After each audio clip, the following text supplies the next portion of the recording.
Welcome to what is now a very damp Hockenheimring as we reach the final two races in the ADAC GT Masters.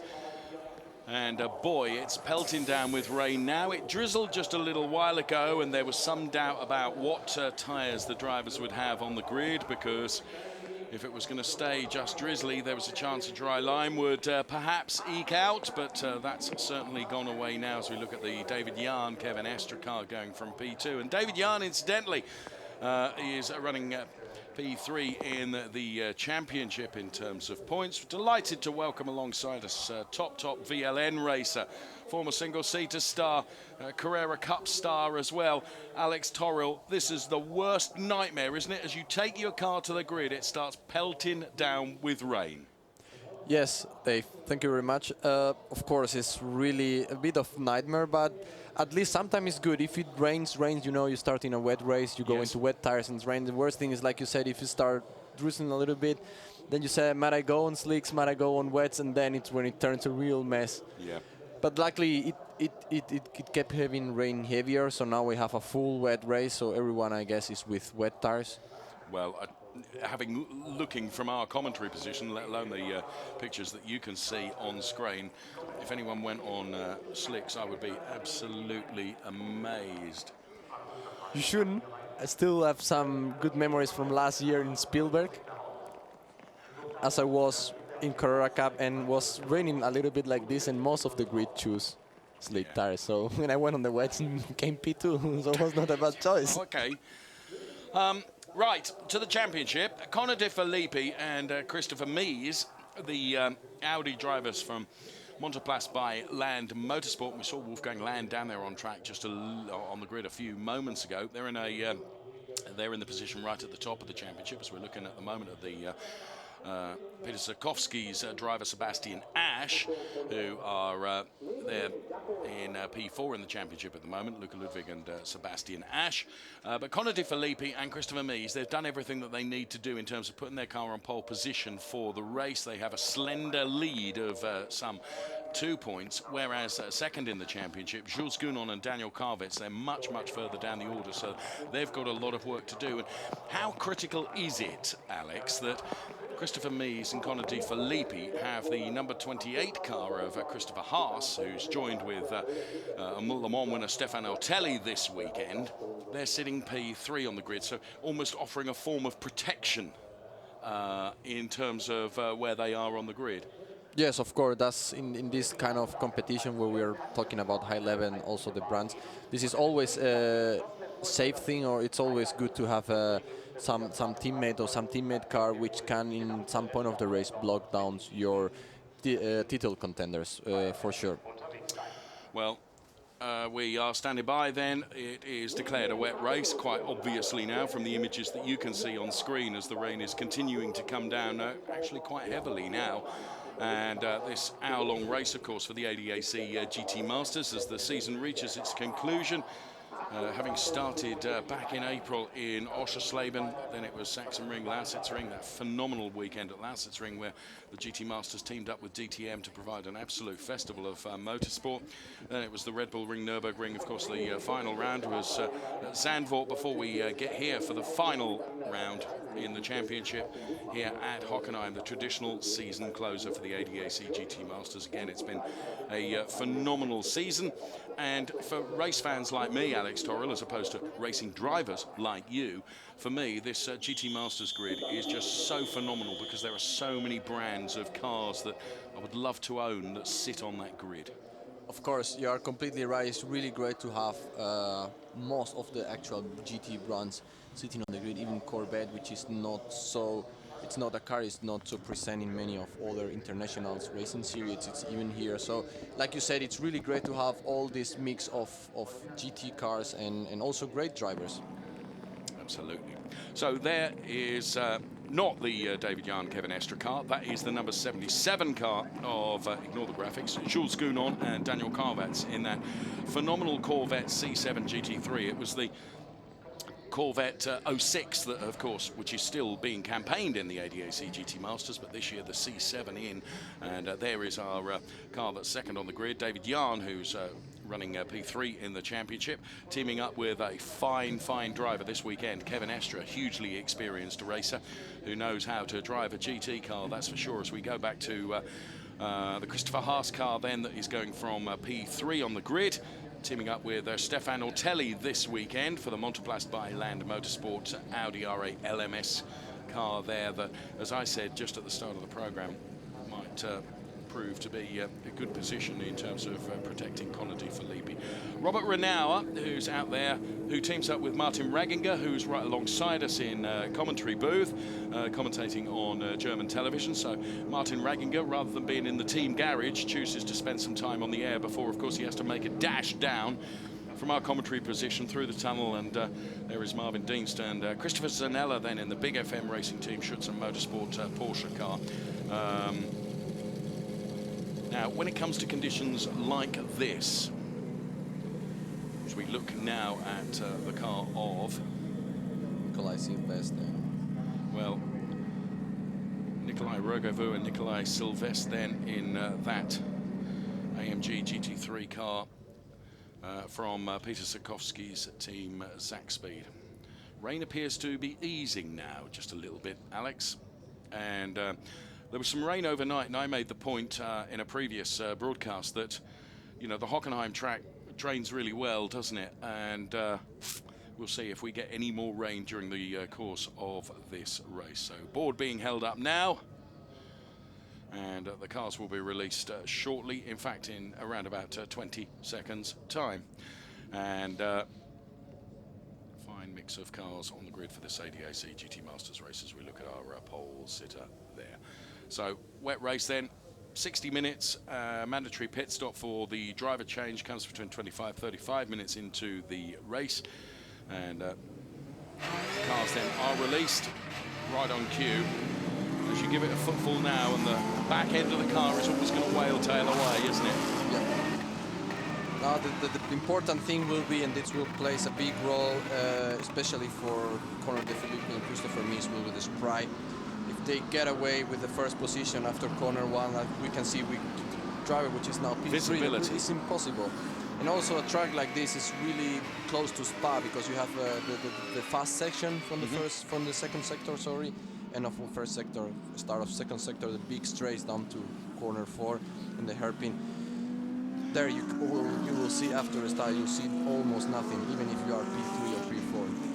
So we pick up on the grid then, Haas and Renault going on row 2. Row 3, it's Marvin Deanston, Nikolai Silvestre. Then it's Porsche versus Mercedes on row 3. Row 4, it's Philip Geipel and Kelvin Schnokes. Then in the row 4, row 5, Florian Spengler and Rolf van Nijken. Then we see Emil Lindholm and Jules Gounon and Daniel Karvitz, of course, they're second in the points. There's Sebastian Asch and Patrick Assenheimer, Michaela Arlin Kotalinski and Jesse Krohn, who's teaming up with DTM racer Martin Tomczyk this weekend. Hacklander and Hamprecht go on row 9. Then we see Edelhoff and Remo Lips then driving the older Corvette. Row 11 is Jordan Lee Pepper and Christian Frankenhout. Then we see Weishaupt and Steve Feiger going on row 12. And row 13 then Marcus Pommer teaming up with Jaap van Lagen in the HB Racing car. The spray that you mentioned is, as you say, if you're P1, doesn't affect you because of course you've got no car chucking up that spray ahead of you, but if you are P2, 3, 4 or wherever you are in the pack, that visibility is really going to be critical. Drivers classification then, as you can see, just 2 points between Conor De Filippi, Christopher Mies and Daniel Karvitz and Jules Gounon. Then it's David Yarn out on his own in P3 before we find Luca Ludwig and Sebastian Asch, who are running P4 in the championship. So on the formation lap then, the cars all grid up together as they head in the arena section with just a couple of turns to do before they get towards the lighting gantry. Rolling start, of course, for the ADAC GT Masters. Conor De Filippi, who's done an awful lot of his racing in the US of A. What a successful season he's having in the GT Masters, as our camera aboard the safety car revealed what it looks like right at the front of the pack. And just as the race is beginning to get underway, the rain is easing off slightly. So safety car peels off into the pit lane. The cars all head towards the lighting gantry. If the race steward is happy with the way that the cars are formed, they will be released and we will be away and racing. We throw the lights to the top of the screen for you. And the engine note rises as the cars head in towards turn number 1, and visibility, if you're anything other than P1, is a nightmare as Conor De Filippi runs really wide. But with the momentum, he's able to get back. He's right alongside David Yarn. They're going side by side here into turn number 2. So David Yarn in the Porsche then was certainly tighter through turn number 1, but now Conor De Filippi has made it all his, and he is back into that P1 position. Or is he? Because Yarn fights back as they head down the Parabolica now. This must be a nightmare as a racing driver. Surely you're going to dive out of the spray just so you can see, aren't you, Alex? This is a really not even dangerous, just a scary situation. You don't see anything. You just need to look to the sides to see where's the white line. And once you approach a corner like this, the hairpin, just look at the amount of red lights flashing because of the braking points. But it looks like for the situation we have, it's been a really clean start of the race. Yeah, but when we consider what you could have had happen, well, it's not been a good start for Conor De Filippi, who's now back down to P3. And also the other land car dropped a few positions. So the race being led then by David Yarn, who, as I said, teams up this weekend with Kevin Estre in that Porsche. As they head into the arena section here. And, oh, just look at the back end of the Conor De Filippi car stepping out there as he has to control that with a little bit of opposite lock, which proves that the grip is really difficult out there. Also under pressure there is the number 6 car of Kelvin Schnokes and Elliot Earhart. And, of course, here, in these sort of conditions, the heavier car you've got, it's going to be beneficial, isn't it, in wet weather conditions, Alex? Yes, of course. It depends a little bit where it's heavier, like engineers will say. But yeah, sometimes a little bit heavier car will help. Definitely, you need to run a softer car that it rolls, that it really changes the weight good because in the wet it's always really important to have the weight where you want to have it. And this is a car which, in a car that it works really well in this condition, is like we can see Porsche, which is 1, 2, and 4 as well. So Porsche has been always a really great car working in the wet. Jules Gounon then is up to P9 at the moment. We go on board with Jules Gounon now, just trying to make a move on the Kelvin Stokes car, which is dropping down the order. David Yarn is leading from Marvin Dings. Here a replay of the start then, and it was just at the bottom of this shot. You can see where Connor De Filippi carries too much speed there. Look at that, and the car, you know, just goes straight on. It doesn't turn in the way that he expected it to. And here is David Yarn, and the car is just understeering ahead of him, and he takes advantage of that, and he's got a clean run, hasn't he, into turn number 2? Yes. Just he missed the apex, and he just ran wild, and as soon as drove over the AstroTurf, lose all kind of traction. So we're staying on board with David Yarn then, and that was Connor De Filippi coming back, but David Yarn had got more momentum coming out of that heading into the Parabolica, and now that was where he was able to make the traction stick. Still, the cars are skidding all over the place, and that from a long way back. The number 5 car of, that's actually the Kelvin Stokes car. That is Kelvin Stokes then. And also out is the number 50 car of Philippe Geipel and Rahal Frey. Safety car has been deployed already. Well, there was just no scrubbing that speed off, and therefore there was always going to be contact. That's a fairly, dare I say it, that's a real driver error, isn't it? Yeah, of course. This is just brake too late, went in completely in the inside. This is a typical accident of the hairpin in Hockenheim. Just someone goes in the inside, tries to brake too late, miss the braking point, and just keep on driving straight away. And even in this condition here, we see how all the cars were braking, and he was still pretty fast. And yeah, it's really, really also a bad situation for the older Land car with Christopher Haase. Well, of course, and we see it from on board here as good avoiding action there by Jules Gounon, wasn't it, to not get caught up in that, and so could easily have gone the other way, couldn't it? Yes. Also, the problem is you are always in a situation where you have a dead point of view, so you don't see a car going towards you with this speed. So out of the car then is Kelvin Stokes, and significant damage to that HB Racing Lamborghini Huracan. And, well, that car will take no further part in this race, that's for sure. That incident is under investigation, and, well, the safety car has been deployed to allow that car to be recovered, and another couple probably to be recovered as well that will be taking probably no further part in this ADAC GT Masters race. If I'm honest with you, I'm surprised maybe that didn't happen on the opening lap, and there we can see also out is the number 50 Audi of Yarko Racing, which of course is Philippe Geipel and Rahal Frey, and that car is going to have to be towed out. And actually, Geipel was but an innocent bystander in that, really. Yes, this is always when that's happened. The guy, you're just a victim when you're in the front, and like I said, you cannot watch. You're in at that point. Even first, you are looking at the corner, and if you look at the mirror, you're just a victim.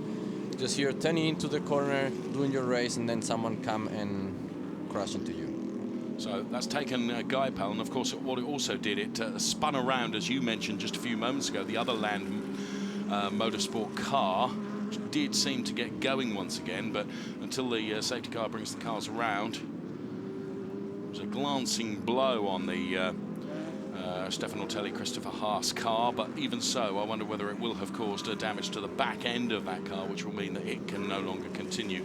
This was Jules Gounon's amazing dive out of that, and just avoided clattering the back end of the pirouetting Philippe Geipel car.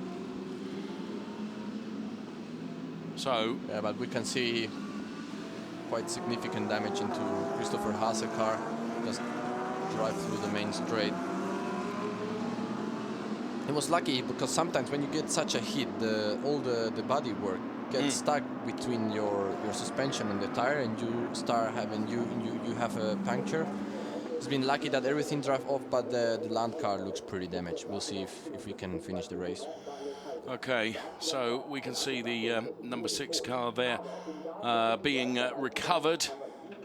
And until that is completely recovered and the recovery vehicles are off the circuit, we stay under the safety car. And the order is David Yarn, who's running in P1. Marvin Dienst is P2. Connor De Filippi recovered to make it into P3. It's Robert Renaud in P4. Florian Spengler's P5. And Jules Gounon has made good progress up to P6 in the fight in the championship. Now, bearing in mind the top two, Connor De Filippi and Jules Gounon, and they are P3 and P6 at the moment. But of course, third in the championship, David Yarn, he is winning the race currently, but we are in the very early stages of it. And the race has been punctuated by this safety car for that incident.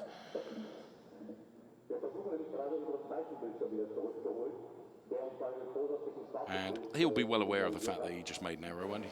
Yeah, of course, we can see he's like really nervous and I would say blaming for what it is, a driver error. Kevin Estre was all smiles then, wasn't he? Because, of course, his teammate is leading the race. And Kevin Estre is one of those drivers who I've always felt you could put him in a wheelbarrow on a racing circuit and he would be able to win a race. He just seems to have remarkable racecraft, Kevin Estre. Yes, of course. I mean, he's Porsche driver. That says everything. Yep. But like you said, he's a really great driver. He won Carrera Cup back in 2013, I guess. 13, 14. 13, I think 13, you're right. Yeah. And there you see Carrera Cup car is a really hard car to drive. As we see, safety car is going in this lap, right? Excellent. So let's go back to racing then, as David Yarn now backs them all up, and we have Porsche P1, P2 before Audi in P3. So then, as they break the timing beam and head to restart this race, Marvin Dienst looking very, very lively in P2. They all tiptoe their way through P3, and question I'll ask Alex Torrell in a moment or two. As we stay with Jules Gounon now, who is chasing down that number 32 car of Florian Spengler, the ADAC Motorsport car, to the outside of that now. They're side by side. Is Gounon going to stay? He's going to have the inside for the next line. So that's another place made up for Jules Gounon then in his quest to get as high up the order as he possibly can. Question I wanted to ask as they head towards the Parabolica now with Jules Gounon ahead of that Lamborghini is, when a driver's flashing the lights behind you, does it make any difference? Does it put you off in any way? No, not really. It's something we already use because we already does. we all do this. So not really. If you are really close or you are fighting for first position, can be, depends a little bit from driver to driver. If I have someone, because sometimes you have drivers which are flashing after every corner, after you just turn out the main mirror and you just keep using both on the sides. So small driver tricks. Up the inside now, well, there is Jules Gounon, who's ahead of the Lamborghinis then of Rolf Nijken and Florian Spengler. And just looking at Rolf Nijken a few moments ago, because he was really battling hard with that ADAC Motorsport car, but has lost out to that now. But the one who has made the difference is Jules Gounon, but there you can see in replay when those two Lambos got absolutely side by side. Now, David Yarn P1 and Marvin Dienst P2. There's 5/10 between the two of them. And now, Jules Gounon. Is there a problem for the number 99 Porsche? No, just deciding to take a completely different line through there. But Jules Gounon has got past that number 99 Porsche of Robert Renaud. There is Sebastian Asch in the Team Zach Speed Mercedes-Benz, chasing down Rolf Nijken now, which is the Lamborghini ahead of him. So as they cross the timing line now, we have another safety car, and the reason for it is the Audi of Mark Basing, Max Edelhoff. The car collection car is off against the barriers there. We'll doubtless see in replay exactly how that happened, but safety car. I think it's the entry of the arena and the fast ride. I think you're right. So in replay, then we're on board with Jules Gounon. This is how he got past the Porsche of the Precoat team, driven, of course, by I think it's Robert Rennen and Martin Ragginger. And Ragginger, who's actually on the air as that happened, will be furious about that. In the meantime, there is the number 34 car that has provoked the second appearance of the safety car in as many laps. A commentating colleague of mine says that safety cars tend to breed safety cars, i.e. once you've had one, you can then end up almost with a series of a couple of safety cars because all the drivers are bunched back up again, Alex. And yes, of course. But it's quite normal in a situation like this where the track is wet and you just push, and GT cars are not so easy to drive on the wet. You have the edge, you have ABS, you have traction control, but we cannot forget there are 500 horsepower. You have a damn lot of power as well, don't you? Yes. Yeah, and like I say, it's the entry of the arena. I think he just came maybe a little bit wide of the fast corner, and typical wet incident, you just spin into the inside. So can we pick out the pieces? It's the replay from the previous crash. That was the hairpin crash, wasn't it? Yeah. From earlier on. Okay, so there is up to number 4, P4 now, is Jules Gounon. Which is behind Connor De Phillippi. Yeah, just behind Connor De Phillippi. But, crucially for both of them, leading the race is David Yarn. So, there the order on the left-hand side of the screen for you in graphics. Yarn, Marvin Deans, then is Connor De Phillippi, Jules Gounon, Robert Renard is P5, then is Florian Spengler, Roffer Nyken, Sebastian Ash, and then Haas is P9 with Sylvestre running in P10. Emil Lindholm in P11. Emil Lindholm, of course, also racing in the Audi Sport TT Cup. That's a big jump, isn't it, from the Audi Sport TT Cup up to a, you know, as you say, the awesome power as we look at Kevin Estra there on the pit wall, having discussions with the team engineers. Safety car staying out. So that Turn 8 incident is sorted and cleared, which we're pretty close to that, and I would think that the safety car will be in at the end of this lap. They're running in P10, the Nikolai Sylvestre car going through. Make mention of the fact that in the number 20 car, Jesse Krohn, who's currently running in P15, teaming up this weekend with DTM star Martin Tomczyk, who of course has announced his retirement from DTM at the end of 2016 to focus on selected GT racing efforts. So Martin Tomczyk then out in the ADAC GT Masters again. It's not his first appearance in the ADAC GT Masters. He was in the opening round at Oschersleben as well, if my memory serves me correctly. So still lots and lots of spray being kicked up, as you can see, as we went on board there, as the cars head up towards the hairpin. And through that hairpin section they go. We're about 15 minutes into the hour-long race.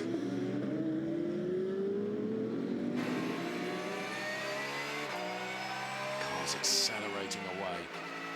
Absolute feeling of thrill it must give you when you sit in those cars, as indeed you do. I mean, just to give that a footful must really excite. Fantastic feeling. Yeah, of course, it's really, and also GT. From my personal opinion, we have now safety car in this lap again. Yep. So, but like I said, my personal opinion, I enjoyed more racing GTs than single seaters. You really, as a driver, you need to, you really feel more the car. You need to work more the car.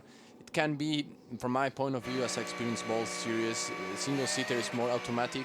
Once you get the automatic, how it works is. It's always a little bit the same. GT, you always have to think about how to use the weight, how to transfer the whole weight, use the traction control, use the ABS. Okay. It's a few more things to go. So, safety car in this lap. So, David Yarn then will back them up once again before we get the a second safety car start underway. And what it's all doing nicely as we look at the situation at the moment is it's pushing the championship to a fantastic conclusion in race number 2. Okay, so David Yarn gives it a footful now. Kevin Estra looks on. Come on, he says. All you can do as a teammate is will your teammates on, isn't it? You can't actually control anything. Roffer Nyken taking a real look at Florian Spengler there in the ADAC Motorsport car on the restart as well. Be surprised if he doesn't have a go going into turn number 1. Of course, behind both of them is the Mercedes-Benz of Sebastian Ash, son, of course, of Roland Ash. And Roland normally here at every race weekend. I'm sure he's in the garages as we speak. So, and to the outside of Connor De Filippi goes the big Corvette of Jules Gounon, but runs wide. Now Connor have a little way better go into the big straight. But it was already quite a nice try.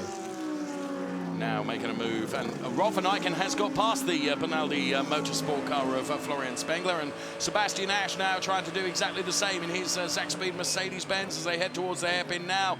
Who's going to brake latest? Rolf van Eycken dives to the outside, and up the inside goes Florian Spengler, and it looked like Rolf van Eycken's back end stepped out, didn't it? Looks like they had some contact there. Okay. It's good to have that onboard shot of Sebastian Asch taking that Mercedes-Benz through. He's got past the Rolf van Eycken Lamborghini now. And Lamborghini fights back, and that's a big mistake from Rolf van Eycken, who has taken out Florian Spengler at the same time. He returns. The big beneficiary there, Sebastian Asch, of course, who wasn't involved in that. But van Eycken, that car was sideways before even turning into the corner. We'll see that in replay. Here it comes, Alex. Yeah, definitely you brake. Yeah, this was typical issue that brake while turning. Looks like he just brake really hard in the first moment of the brake where you have to really stop on the brakes, you turn, and then even you have ABS, it locks some wheel, and then you just lose the car. And by this. What was I saying just a couple of moments ago about safety cars? Because we have another one now. Yes. Right. Here it is from Sebastian Asch's viewpoint. Oh. So, carnage. Explain, racing driver, please, to my right-hand side. ABS, then, it actually doesn't prevent the locking, does it? Yes, it's like a normal ABS for like a road car. I mean, the system is not the same. It's a motorsport, it's a racing system, so it's more professional. And if you brake with, if we put a normal ABS system of a road car into one of these cars, we will probably start working in the first minute because we hit the pedal with maybe 120, 130 bars, which is 120, 130 kilos. So it's quite a big. When we see Robert now is pitting in, it's quite outside of the. Well, it's certainly outside of the window. It looks like some retirement, some issue with the car. We could see just a shot or two ago, Kevin Estre was preparing himself to get ready, and Martin Ragginger has certainly legged it down from the commentary booth, ready to be ready for the window, but we are still some minutes away from that. So a problem then for the red car. Yeah, for Robert Renard in the Porsche there. Oh, and he's actually getting out of the car, so whatever the problem is, it's terminal, isn't it? Yeah, it looks like maybe some engine issues. We got Porsche technician looking at the engine. Maybe temperature rise up. We'll never know. Maybe some stone in the, but it's quite hard in the refrigerator. It's a shame when that's happened.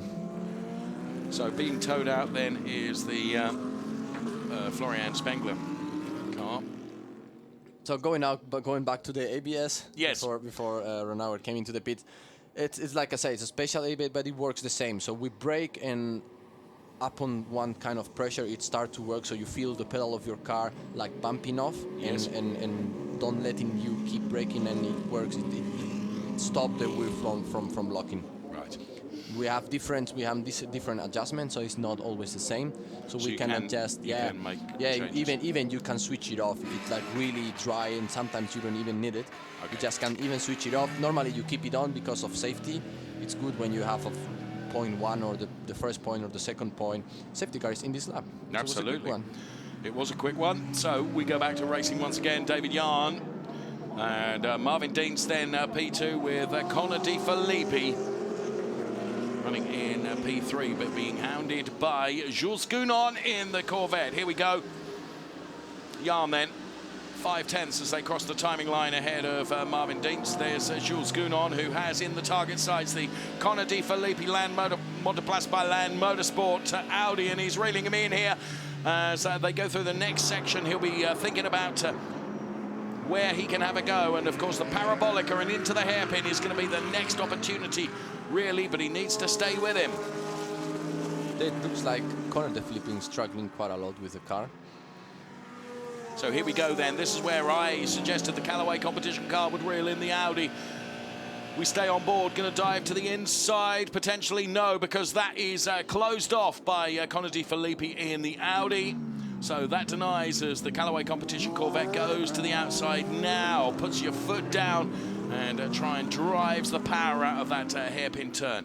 David Yarn leading from Marvin Dienst. Now, of course, these two in P1 and P2, they're going to be able to get up the road just a little bit because Connor De Filippi and Jules Gounon going to continue that fight now through the next turn.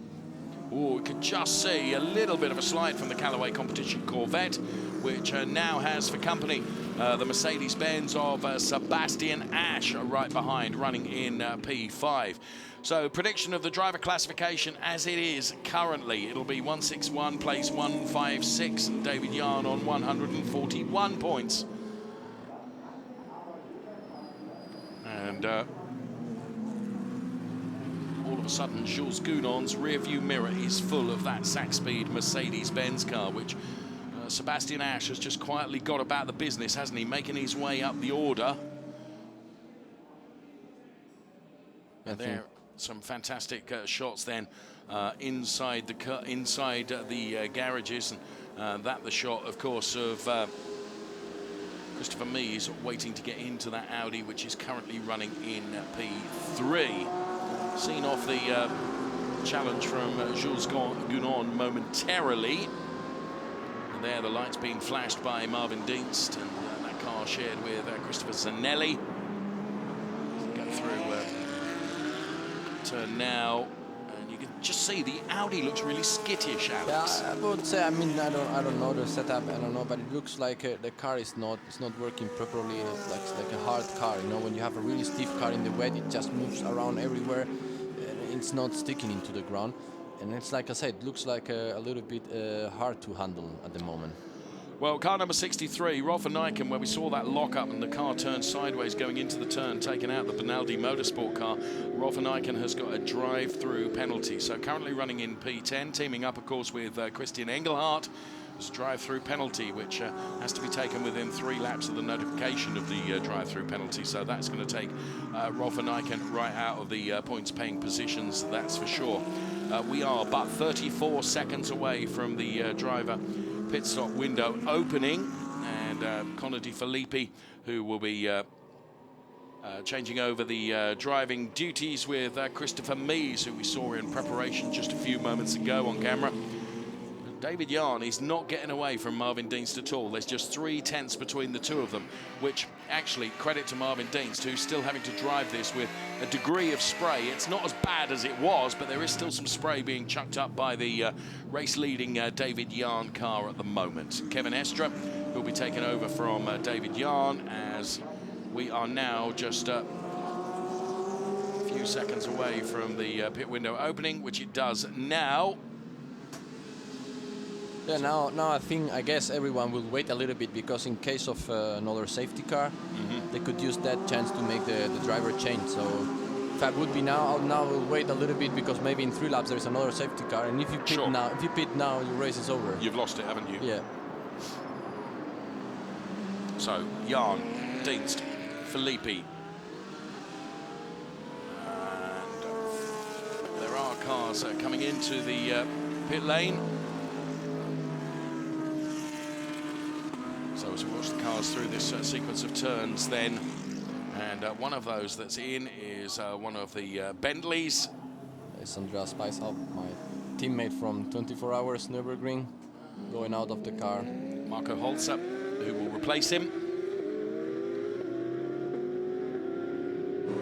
So now that's the picture back to the P7 Audi.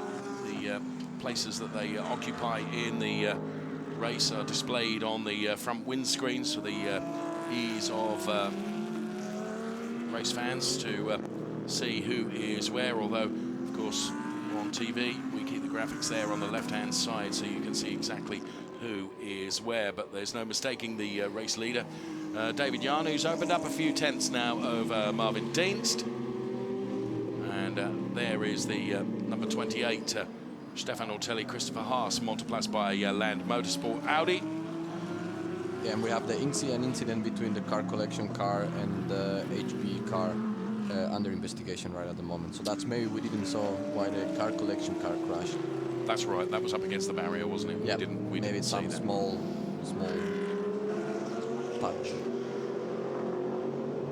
So, as you predicted, the leading driver staying out, and we're on board with Connor De Filippi now, running in P3 with that, as I mentioned earlier, very skittish-looking Audi R8 LMS car in comparison to the steadfast, almost concrete-looking Porsches, which are running ahead in P1 and P2. Just for a moment there, Connor De Filippi got a bit closer, but carrying too much speed, ended up losing out. So in the pit lane is the car of Dominic Schwager and Patrick Assenheimer, and also the Vapia Van Lagen car and Marcus Pommer as well. So, moment the top three remain as it was, with Jan, Dienst, Filippi, then Gounon we just saw in that Corvette, who was indeed much closer to the Audi, but he's now falling into the clutches a little bit of the Zach Speed Mercedes-Benz, being driven by Sebastian Asch, who is running in P5 at the moment. And there you can zoom in on that Mercedes-Benz, absolutely awesome GT3 car that is, chasing down the Jules Gounon Corvette C07. So Kevin Jan then, David Jan even, Kevin Estra, his teammate. So is Jan going to come in this time? We stay on board with David Jan then around the arena complex. And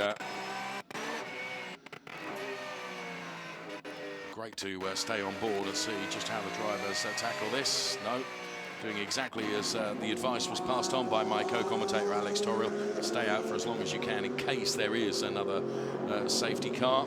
So doing just that, David Jan. Yeah, now it's quite interesting.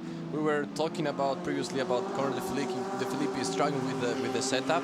Yep. Now he's doing fastest lap of the race. The track is drying out. Maybe he was racing with a more dry setup, and now this is playing into his advantage. It's a very interesting and important point that you make, because there is a significant difference, isn't there, between a dry setup and a wet setup. And sometimes you have to almost try and predict what the weather conditions are going to be and kind of set the car up as a bit of a compromise, Alex? Yes, of course. For a condition like this, you need to take into account if it keeps raining like it was raining at the beginning of the race with heavy rain, then you have to you can make the decision to go for a full wet setup, which is like I said, a more softer car and trying to work more into rotating it and the traction. Yeah. And then if you are from this point of view to say no, the track will dry out, then you go with a little bit more stiffer car, which is a little bit more tricky to drive in the wet. But then as soon as the track dries out and rubbers in, will be way faster to drive. And this is what I guess ADAC Motorsport did. They just went for a little bit more dry setup. You see Connor is trying to use the Mark Baston car is also trying to go more into the dry line. So drivers are also going more and more towards the where we are used to see dry line. Yes. Instead of going around the outside. This is a thing we do in the wet, because the rubber and all the oil from previous races, when it stays in the inside, it makes the car more unhandleable and tricky to drive. Okay, so we had a back-marking car that we saw then, as we've got this split screen following the progress of Sebastian Asch then, who's trying to reel in the Jules Gounon Corvette. At the moment, there is the car. You can see both shots, both from inside the car. As in comes the Stefan Otelli, Christopher Haas, Motoplast by Land Motorsport Audi. That one is in.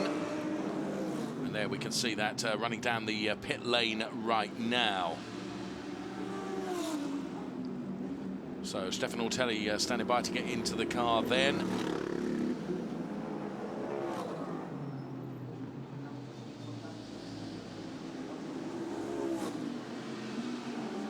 Yeah, they keep on wet tires.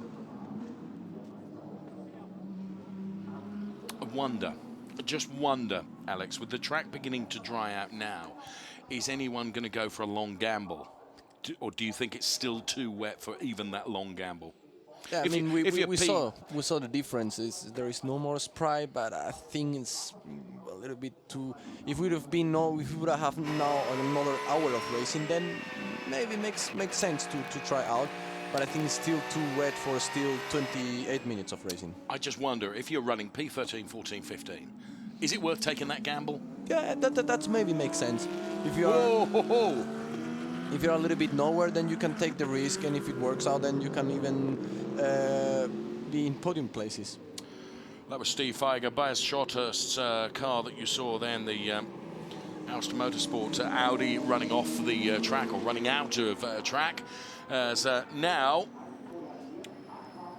David Jahn and Marvin Dienst running in P1 and P2. Still, Sebastian Asch has not been able to take anything to the Corvette. Now the Porsches have broken out a bit of a gap over Connor de Filippi of just over a second. Whoa, yes, you're right. Well spotted. Oh, all three are in. Oh, that's really interesting. All three in.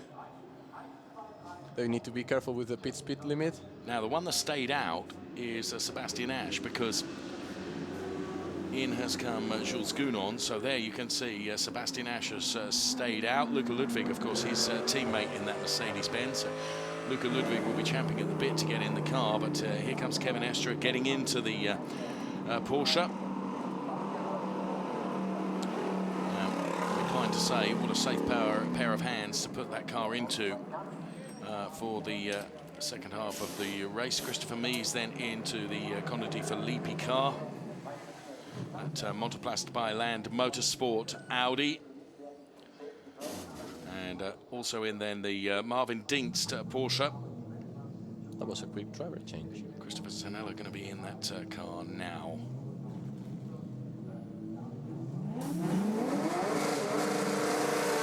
So as soon as Estre gets the word go, he's off. Now Zanella was released just a little bit earlier than that. And it's right on the back of Kevin Estre, but Estre did manage to get out ahead of Zanella. Now, of course, these pit stop windows, they're all perfectly timed by the team, aren't they? But Kevin Estre back out then. At the moment, the race is being nominally led by Sebastian Asch, who has stayed out there. And here comes Mies then. Well, that was a really, really good overtake for the taking there, wasn't it? Because the Porsche there of Zanelli just seemed to just allow him through almost. Yeah, I mean, it's really hard for a driver just going into the car, new conditions, wet conditions, you don't know how the grip level it is.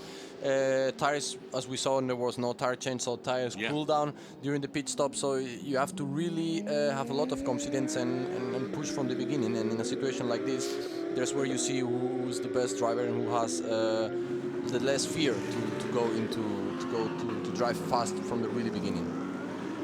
And we can see Christopher Mies is a really experienced driver, so he knows what he's doing. Yep. And he's really quick picking up the pace. He was straight on it, wasn't he? And got past that Porsche to go into P2. Let's see it from on board then. As the Porsche turns in, Christopher Mies then choosing to go all the way around the outside for a very, very good overtaking replay there that we can see. So race, as I say, nominally being led by Sebastian Asch, but not for long, because Sebastian Asch is in and Luca Ludwig will be jumping into that Mercedes-Benz car. So there we can see the focus on the eyes of Luca Ludwig as the belts are tightened up.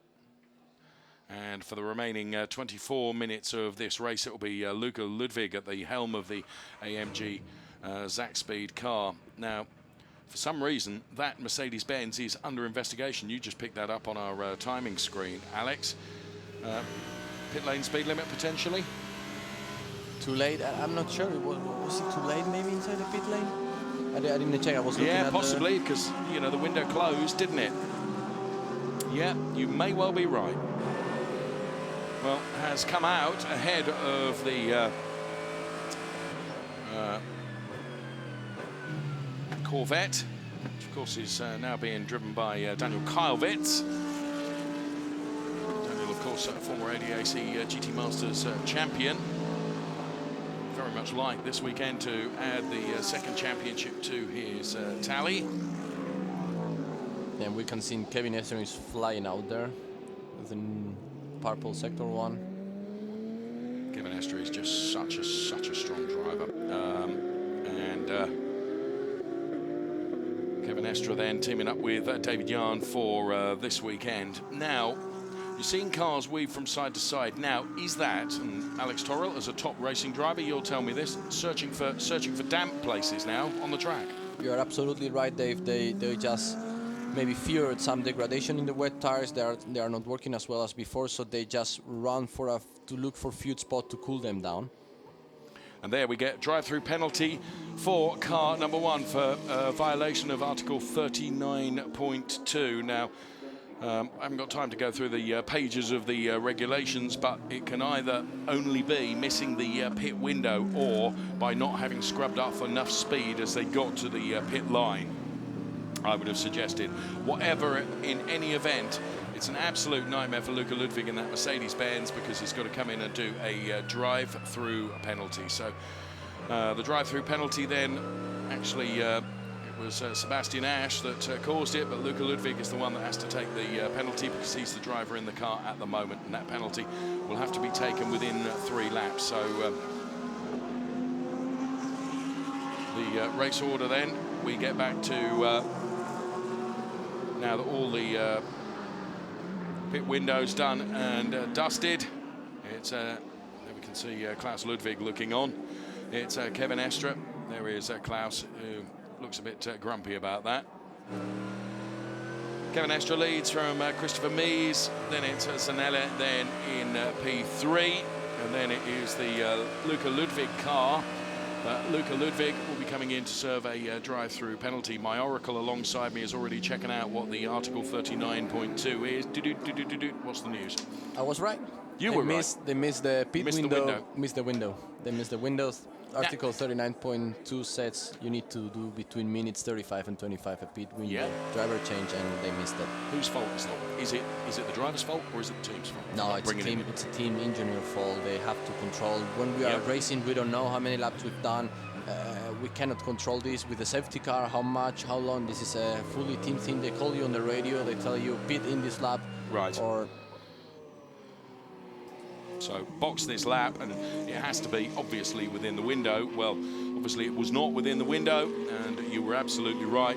And that means that paying the consequence for that is going to be Luca Ludwig from that P4 position that is going to go awry now.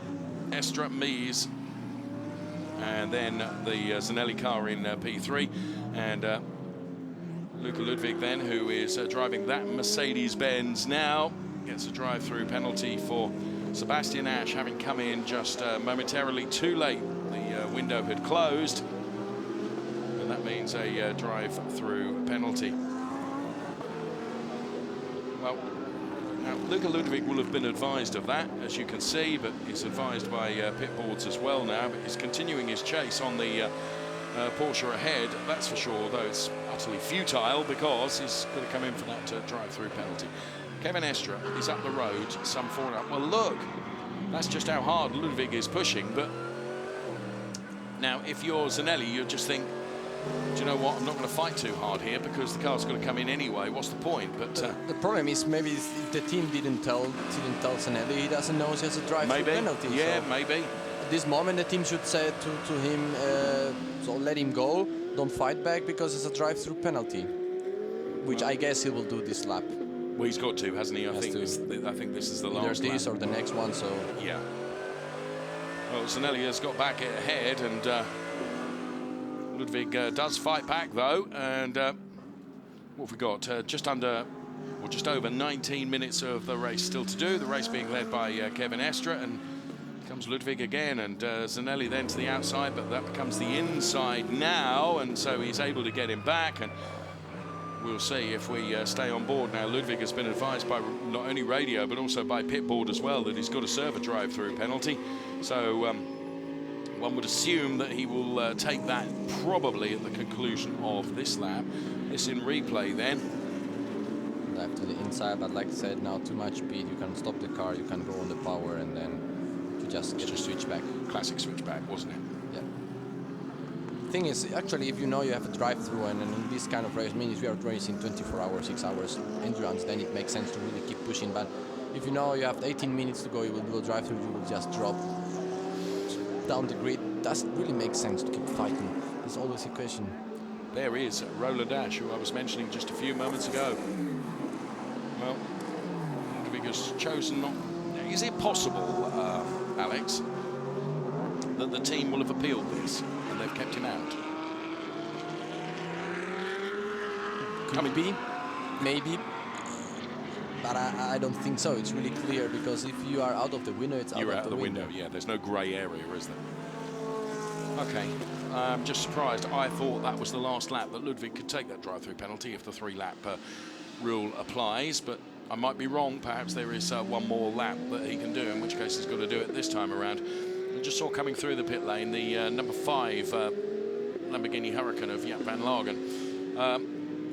In the meantime, there is Zanelli then in running in that Porsche with the BKK Mobile Oil Team Zach Speed car of Ludwig right behind, and there the order on the left-hand side of the screen for you. And he's certainly staying with that Porsche, but doesn't seem to be attacking quite so hard. So perhaps at the conclusion of this lap is when we'll see the Mercedes-Benz come in. In the meantime, doing a great job out front is Kevin Estre. Some 5 seconds ahead of Mies, as you can really see the dry line now here at the Hockenheimring circuit. All the cars running on the wet weather tyres. I did mention whether to go out and whether to perhaps, if you were running in P14, 15 or whatever, to take a gamble and go with the slick tyres, which now I would think would really be making a difference. As in comes Luka Ludwig then. So he takes his drive-through penalty right now. And that's going to drop him out of the points order, that's for sure. Through the pit lane goes Luka Ludwig. We stay on board as David Yarn, who joins us in the commentary box next door, having done a fantastic job in the Porsche. So we have Estre leading, then Christopher Mies. And the pace of both looks pretty similar. Estre, I think the Porsche is a little bit quicker, like we see in our time screen. And what he's done, Kevin Estre, is right from the off, he's just opened that margin, hasn't he? So he's got a bit of comfort, hasn't he? You know, Kevin Estre tends not to make mistakes, but if he did make a mistake now, providing it wasn't too critical, wouldn't matter, because he's got that cushion, if you like. 5 seconds, I mean, 5 seconds is quite comfortable margin, but it's not enough that if you run off or you make a mistake, that won't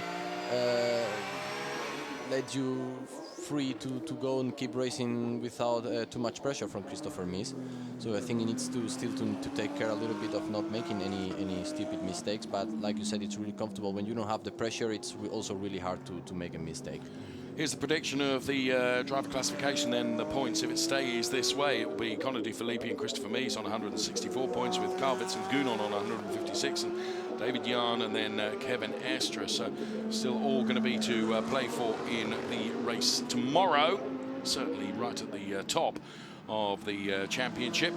And there in the number 17 car is Kevin Estre, doing a great job out there with just under 15 minutes of the race still to go in this, the first of 2 ADAC GT Masters races, as we round out the season for 2016.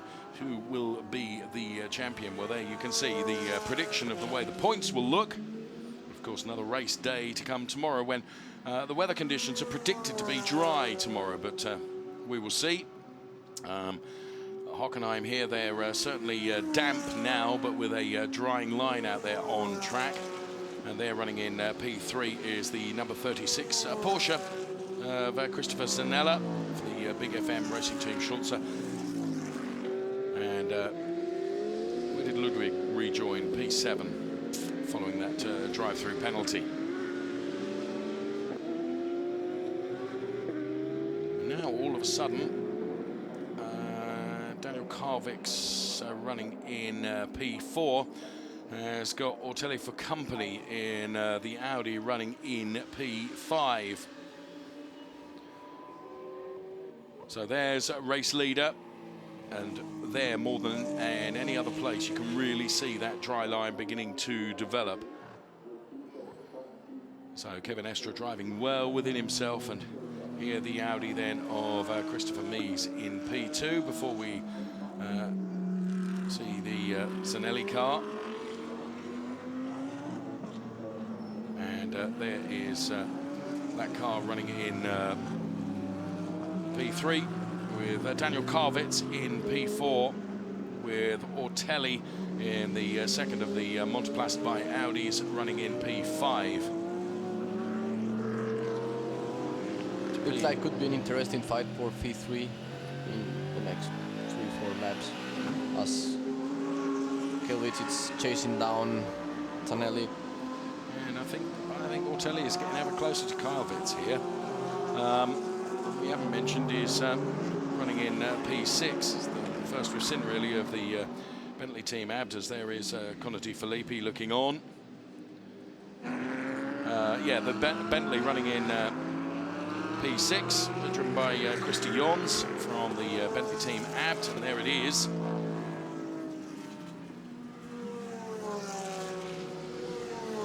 Bentley looks such a huge car in comparison to the Audi there. That's running in P5, being driven by Stefan Ortelli, who's been drafted into the ADAC GT Masters for this weekend. Estre then with increasing his margin out front by a further few tenths. He's now up to 6.6 seconds. There is the Daniel Karvitz car running in P4. Now Rolf and Eichen.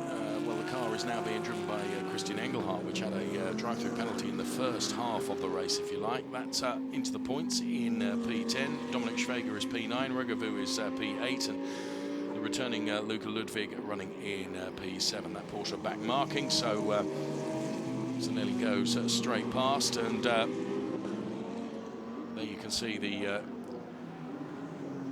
back marking car there, and getting very, very close with Stefan Ortelli, and doing his best to get out of the way there, but that almost played into the hands of Stefan Ortelli, who now is right on the back of the Corvette of Daniel Karvitz. Now, all of a sudden, as the conditions are drying out and we get the graphics on screen, the race is beginning to come back to the Audis a little bit. Yes, we just saw the Porsche going into really close to the wall, trying to get some water to refrigerate the tires. And it's like you said, now it's 10 minutes to go, it's trying to dry out. It would have been 15 minutes more of racing, so 25 or half an hour race. Yep. And would be really interesting, because I think the tires will say at some point, I can't handle anymore, so such a dry track. Christian Engelhardt on the inside of Dominic Schwager there. Christian Engelhardt, another hugely experienced racer, and he puts that car ahead. So that in replay. And looking for the wet So they're just looking spot to cool those tyres, aren't they? Yep, yep. And there's a nice bite between Karvitz and Ortelli. So the remaining 10 minutes. This is going to be fought tooth and nail over P4 at the moment. It's Karvitz that has that P4, but Ortelli is looking very, very lively indeed, but also looking for damp patches out on the track to cool the tyres as well. That was on the inside going in, but carrying just a little bit too much speed, and that switchback was always going to come the way of the Corvette, wasn't it? You've got to have a go, though, haven't you? Definitely, you need to try. You never know it, but this situation is the classic one. In the wet, you just try to dive on the brakes, but then you are too quick, like I said before, into the apex, and then you need a few meters more to stop the car, and then the other does the switchback. But I think they should happy. They are happy, because if they manage to get in front, it will be more gap between the Filippi, Mies, and the Corvette. So Estre then, who has now posted a 7.6 seconds ahead of Christopher Mies. Just wonder if this is going to play into the hands a little bit of Christy Jons here in the Bentley, as these two are fighting together. Christy Jons, of course, is running in P8. whether he's going to be able to take advantage of this, because it's getting ever closer now. So we'll keep an eye on the big Bentley that's at the back of this pack of trio at the moment. Just saw the back end of the Bentley step out there a little bit. So Daniel Carvitz then, as they make their way around the Parabolica, heading up towards the hairpin now. Stefan Ortelli is just lining up the Corvette for another go. He had take one last lap around. Will he do take two now, but do it in a slightly different way, where he's able to maintain the speed while they follow in each other's wheel tracks around the hairpin on this occasion, and there's nothing doing. Interesting how the big FM Porsche of Zanelli dived to the inside there again, just to reinforce what you were saying, Alex Toril, how they're trying to cool the tyres whenever they've got the opportunity to do it and run through some standing water. They're going to do that. Here up the inside now, not quite close enough to be able to do it, but what it is doing, as I mentioned just a few moments ago, is just playing into the hands of that Christy Jons Bentley, who's right on the back of them now. Ortelli, that was quite risky to run into the runoff area. Well, but he managed to do it. He did it. He's done it. He's done it, risky or not. He's made it stick. And now, all of a sudden, Carvitz is under pressure from the Christy Jons Bentley. Look, just see again the back end of the Bentley stepping out there and losing a little bit of momentum. So Ortelli now with the Audi. In the second half of this race, we can see from the pace of Mies and also now the pace of Ortelli that the race has come back to the Audis, hasn't it? The conditions definitely. are now much more suiting that car. Just maybe ask later on my friend Rennen Eder was last year my engineer in Carrera Cup, and now he's engineer of Land Motorsport. I think maybe he will tell me what they did. But I guess they went into a more dry setup, harder setup, and this is playing now back to them. That's why we saw that Filippi was struggling a lot at the beginning of the race. But it's also something you need to take into account, because at the beginning, like we saw in such a race, we have a lot of safety cars. Yes. So you don't have really the chance to develop your speed and use the car like you should. They were pretty happy in the garage there, weren't they? Pretty happy about that. And meantime, in the Callaway competition garage. Right, this is our race leader. Sorry, we've hardly mentioned him for the last few moments, but that's because he's so far up the road, Kevin Estra. It's the battles that are going on behind, and Christy Jons still trying to find his way past the Carvitz car. Here's the driver classification prediction, if it stays the way it does for the remaining 5 minutes and 24 seconds that's left in this race. And now I would say that the Corvette, whoa, that was close, is really under pressure from the Abt Bentley now.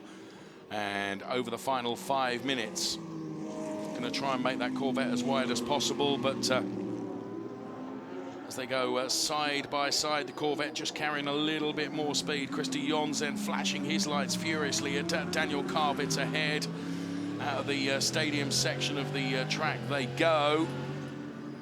Through the chicane, bumpy through there, as you can see the cars lift up. Now on the inside, racing room is left by Daniel Carvitz, but again, Christy Jons is having to use opposite lock to try and control that car and loses momentum. The moment you go sideways, Alex, you lose forward momentum, don't you? Of course, you are. It's just like braking.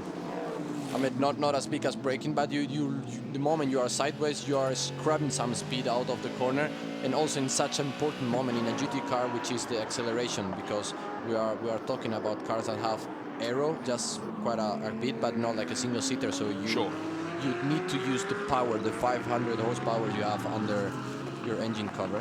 Yeah, and like you said, he goes a little bit sideways, he scraps some speed, then he tries to dive to the inside, but I think still the inside line is quite wet, so Daniel use the outside line, a little bit more grip, can go smoother and earlier on the power, and use this to drive off the corner faster. So to the hairpin, Carvitz and Christy Jons, and out of the hairpin, car diving to just pick up some water onto those tyres just to try and cool them for the remaining 3.5 minutes of the race. And again, it's just in this really fiddly section of the circuit where the Bentley is able to get back at the Corvette. And now reeling in Carvitz once again. running out of time for the overtake to happen. As to be said, Carvet's doing a good job in defence there, as once again the back end of that Bentley does look a bit loose, doesn't it? Challenging conditions for all of these drivers, that's for sure. When we see Ortelli is chasing down quite fast, I think he will not get time enough to overtake him, but he's getting really close to the big FN Porsche, definitely. Right. Now, lining up the Corvette is the Bentley. He's going to dive to the inside, potentially no. Into turn number 1 they go, using that dry line of tarmac that has certainly been developed. And now, getting right alongside, here comes Christopher Haas then. What can he do? Christy Jons, beg your pardon, he's up the inside.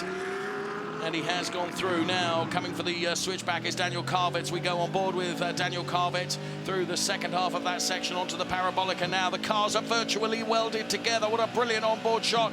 Carvetz to the inside now of Christy Jons, as they are absolutely side by side around this Parabolica, heading up towards the hairpin. Who is going to come out of this ahead? They are side by side. Well, racing room given by both of them. Going for the switchback there is Christy Jons, who now tries to get right alongside and ahead of the Corvette, and carrying more momentum is just about going to do it.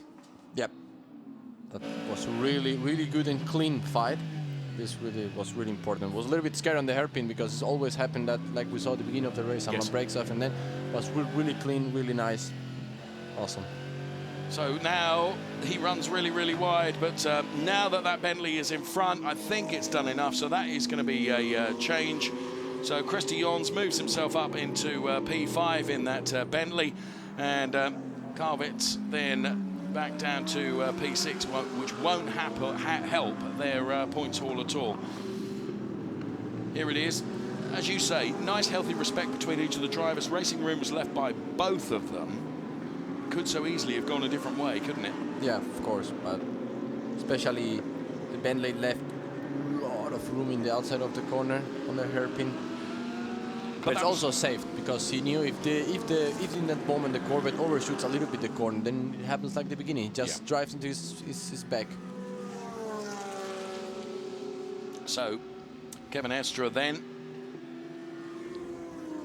who has not put a foot wrong since jumping into the driving seat of the KUS Team 75 Bernhard Porsche for the second half of the race, is leading it by a comfortable margin of 5.8 seconds over the Audi that you can see in P2, which is being driven by Christopher Mies. The margin between Zanella and Ortelli is at 1.6 seconds, which we're just about at the end of the race. Sadly, as you predicted, Alex, it wasn't going to come to a challenge. Wasn't going to be quite enough laps for that to happen, unfortunately. So now the prediction in the classification is that Carvetz and Gounon are going to be 12 points back of Connor De Filippi and Christopher Mies, which means the championship will go all the way to the final race, which in truth is exactly as we like it, of course. In the meantime, David Jahn will be P3 in the championship, who's 23 points back of the top two. Then Kevin Estre is P4 in the championship. Now, the reason the points are different for Jahn and Estre is because Estre hasn't accompanied Jahn on every single race. So, starting the final lap now for Kevin Estre, French driver, and Christopher Mies then running in P2, some 6.2 seconds behind. Then we find the Porsche, and there was me saying that Ortelli is not going to be able to get on terms with Zanella before the end of the race. I just think the margin is just a little bit too big for him to be able to get there. But the one that is showing phenomenal pace now, just look how that Bentley has got up the road compared to the Corvette. I mean, Christy Jons has opened up a terrific margin over Daniel Carvetz. There we could see that the Corvette was struggling a lot in this drying, in these conditions, getting dry and dry. Maybe tire pressure can be a lot of things, but in this kind of condition, it has to be everything really perfect. Sometimes it's harder to drive in these damp conditions, also in a completely full wet track. So we stay on board with Kevin Estre then, who has driven well within himself and the conditions, and bearing in mind that on a dry track now, these drivers all driving on wet weather tyres, so he looks for a little bit of cooling where he can, because he's got the time to be able to do that. And the KUS Team 75 Bernhard engineered car of Kevin Estre then. And David Jahn is going to head towards the checkered flag, because this is the final lap, and crucially and brilliantly for us race fans, it means that the championship is going to go all the way to the wire and to the final race of the ADAC GT Masters Championship for 2016. But Kevin Estre takes the win as he crosses the timing line. David Jahn and Kevin Estre are victorious in the Porsche. Christopher Mies and Connor De Filippi take P2. P3, it's going to be the Porsche of Zanella and Marvin Dienst. But look how close. Yeah, you did say that he was really, really clawing him in. And then phenomenal pace over the final stages of the race for the Fabian Hamprecht and Christy Jon's car. And side by side, look at that. Luca Ludwig very nearly taking Daniel Kravitz on the line to take P6, but not quite. And bearing in mind that Luca Ludwig had to take a drive-through penalty as well. Good pace from the Zach Speed engineered Mercedes-Benz.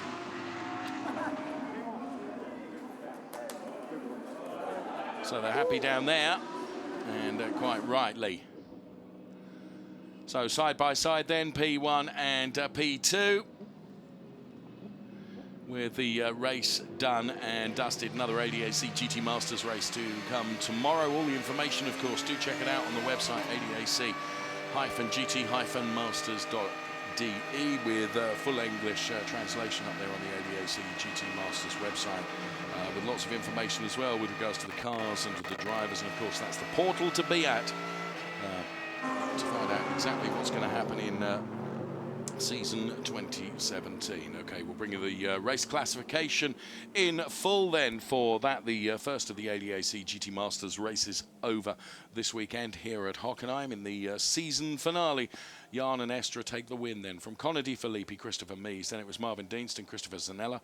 Christopher Haas and Stefan Ortelli then taking P4. Ahead of Fabian Hamprecht, Christy Jons. Jules Gounon, Daniel Kravitz, very nearly taken across the line by Sebastian Ash and Luca Ludwig. Nikolai Silvestre and Nikolai Rogevu round out the top 8. The two Mercedes-Benz cars together there, P7 and P8 from Team Zach Speed. So cars making their way back to the Parc Fermé area, and podium, of course, to come.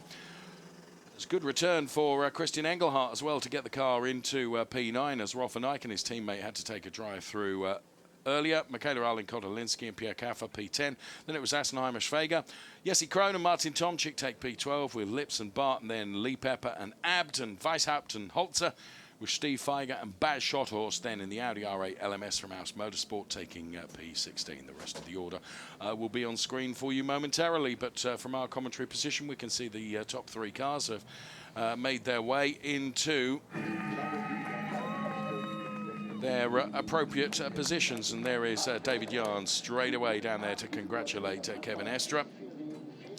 As we said, David Jahn drove very well in the first stint of the race, and Kevin Estre didn't put a foot wrong in stint 2 either. So out of the car. He's over to congratulate as well, which is always nice to see.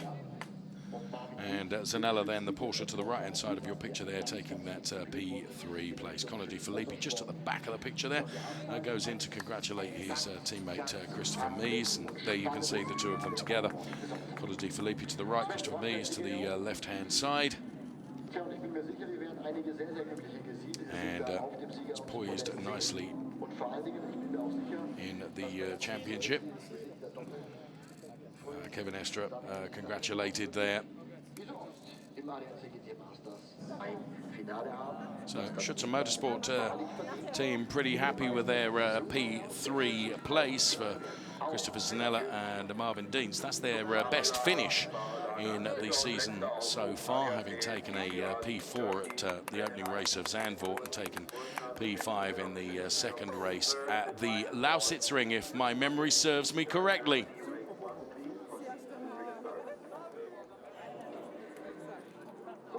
So drivers will be weighed, and then we'll head up to the podium.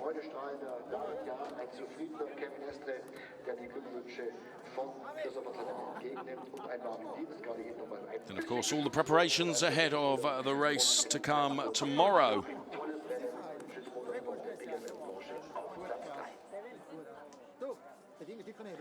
Dann lassen Sie doch alle einfach mal ganz kurz ein kleines bisschen durchatmen und durchschnaufen, ehe sich Sven Bauer vom Siegerehrungspodium. So drivers making their way now. Mit den Siegerehrungen, Gesamtwertung, Trophy-Wertung und auch die Juniorwertung natürlich. Pose for some photographs first. Big height difference there between David Yarn and Kevin Estre, isn't there? This is Makes you realise perhaps how tall Kevin Estre is. I've never given any consideration to, if I'm honest. no. Kevin Estre is quite a tall guy, but it's a good thing of GT cars. You can have a pair of driver. One it happens to me in the BL lane actually. My teammate okay. Tim Sherba is, I think, 15 centimeters smaller than Right. what I'm.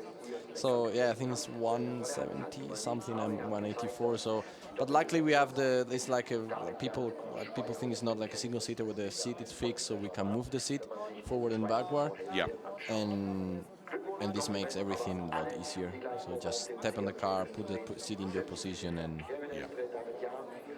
it's not an issue anymore. Well, changeable weather conditions during the course of the race, and what's really interesting for me is how that. I think you're absolutely right. You're going to go and find out, and I know you will find out for sure. But I would have suggested that you're right, that they'd gone for a bit of a compromise setting on the Audi, hadn't they? And they'd gone for not quite a full wet setup, but a compromise between wet and dry, and that's why towards the end of the race, and we could certainly see that with Stefano Telli, couldn't we? Chasing down the Zanella car, that the setup really came to the Audi towards the end of the race as the track dried out.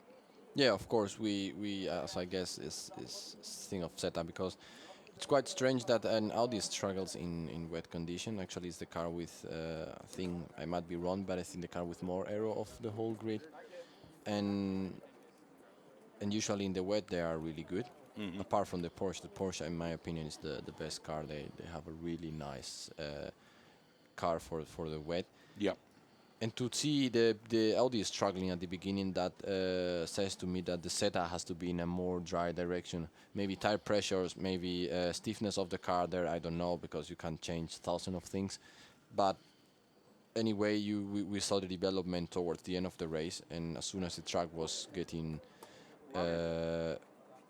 more dry and the temperature was rising up, the Audis were going faster and faster. Thank you. Informed opinion there from Alex Torrell alongside us in commentary for that GT Masters race, and he's about to go down and interrogate various race engineers with regards to strategy and how the cars were set up. We take super slow-mos of the top three, taking third then Christopher Zanella and Marvin Dienst in the Big FM Porsche. P2, though, went the way of the Audi R8 LMS from Monteplast by Land Motorsport of Conor Di Filippi, and driver in the second stint, Christopher Mies. Dominant performance, though, to take the win, that's for sure, from the Porsche, engineered by KUS Team 75 Bernhard, of David Yarn and Kevin Estre. Be they that will appear on the top step of the podium in just a few moments from now.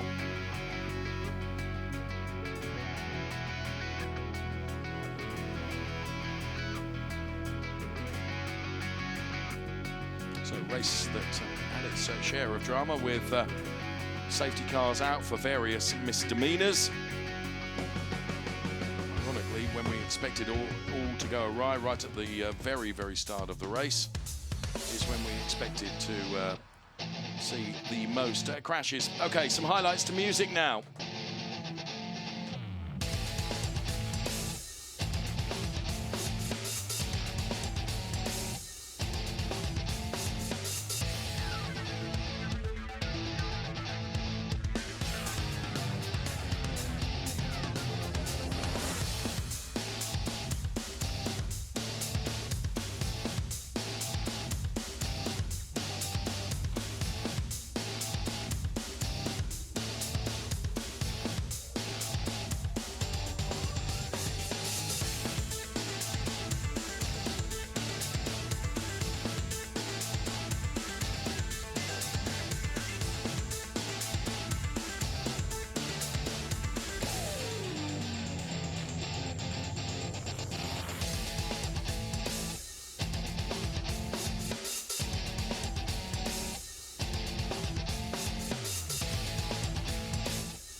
So we're back into the pit lane then, and the drivers making their preparations before they head out onto the podium.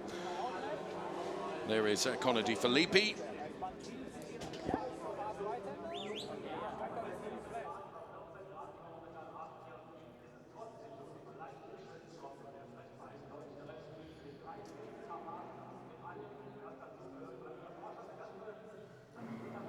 And just a few moments before the podium gets underway. You can see the drivers behind the podium being prepared and getting prepared to go out there. We can see our trophy presenters are standing by from our commentary position here, so that we know that they're ready for them. And a big crowd of people assembled beneath the podium, ready to congratulate them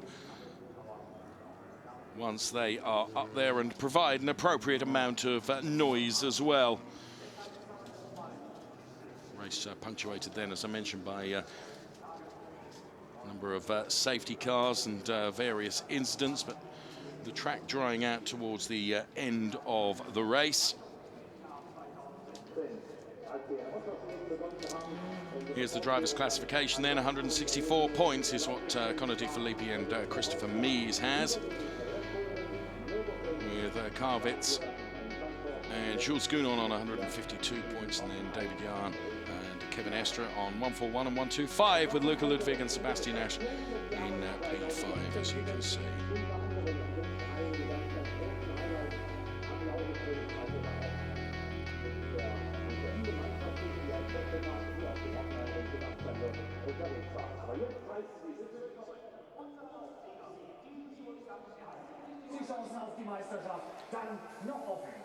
So,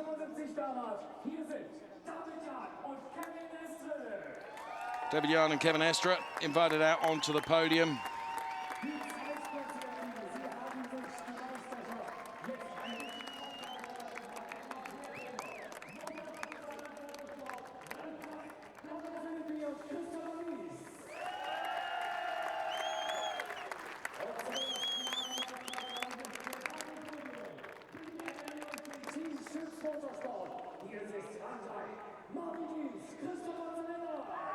Christopher Zanella now.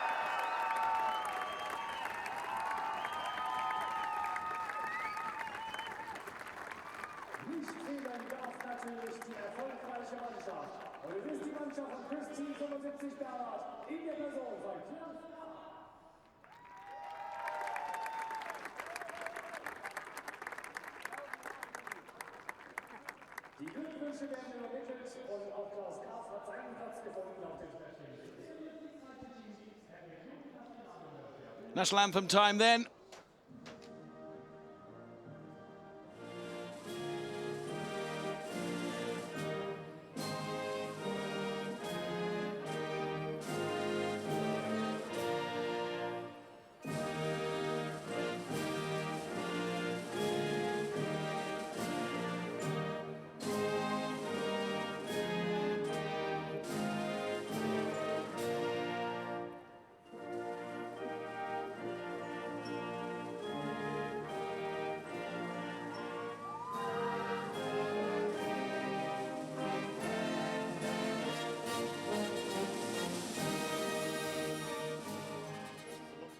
So darf ADAC Sportpräsident Hermann Tomczyk sein.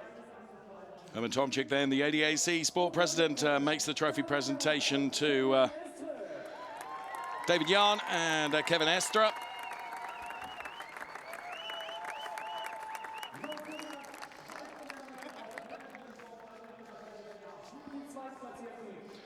And Marcus Ash then, from Alfred Karcher, makes the trophy presentation to Connor De Filippi and Christopher Mies.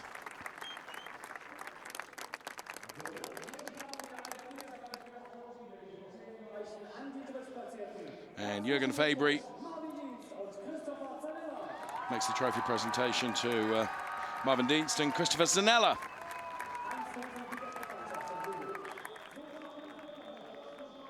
And Team 75 Bernhard then have another clock to add to the workshop wall.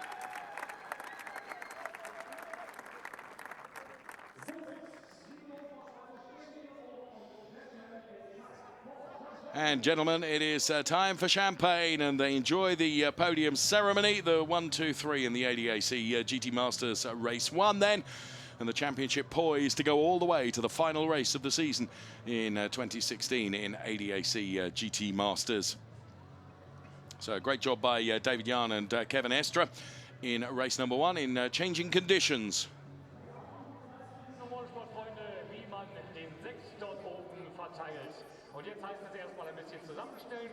So champagne done and dusted. They will now all pose as requested by the various photographers. Estra pours a bit onto David Jahn's head then. Charming. So they all bundle in together then as best they can onto the podium for the photographs. And all eyes set then on the concluding race of the 2016 season, which comes up, of course, tomorrow. What will the weather conditions be? Well, early predictions were that it should be dry for the race tomorrow, but of course we will see as the drivers make their way off the podium. ADAC GT Masters Race 1 done and dusted.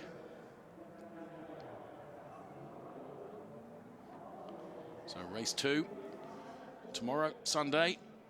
Another 60-minute ADAC GT Masters race.